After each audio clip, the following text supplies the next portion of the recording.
नियमित हो, जो पहले से सुचारू। मेरा नाम अनीता सिंह है और बीसी सखी कैडर के रूप में कार्य करती हूँ।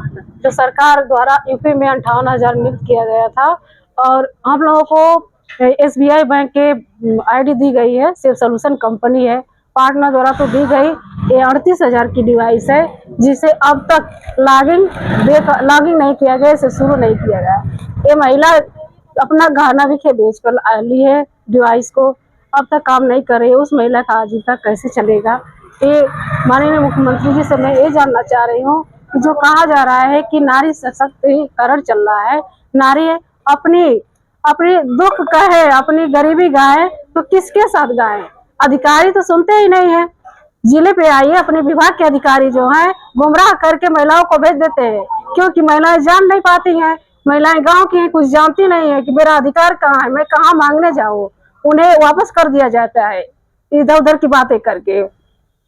उन्हें समय से पेमेंट नहीं दिया जाता है और बीसी सखी को तो कोई पेमेंट है ही नहीं। उन्हें बैंक से द्वारा 2,000 का इंसेंटिव था, उसमें भी 30% काट लेती है कंपनी। और कस्टमर द्वारा इतने कस्टमर आते नहीं हैं कि ट्रांजेक्शन हो और ट्रांजेक्शन के जरिए इनकम हो। तो ट्रांजेक्शन के ऊपर हम लोग आए हैं जिले पे डीएम साहब कार्यालय और डीएम साहब को लेटर दिए हैं कि हमारे जो समस्या है इस समस्या को सुने और इस पर विशेष ध्यान देकर महिलाओं का समस्या जो उसे दूर करे।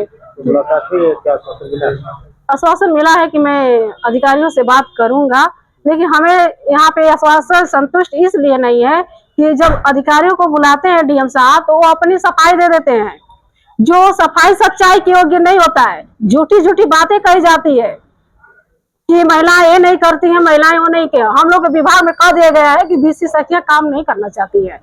बीसी सखियां की समस्या को सुना नहीं गया, लेकिन कह दिया जाता है कार्य नहीं करना चाहिए। बताइए, ये जब लॉगिंग नहीं हुआ तो कार्य होगा कहाँ से? हम लोग कहाँ से कार्य करें? आश्वासन मिल रहा है, बस केवल आश्वासन मिलता है। क्या चाहती हैं?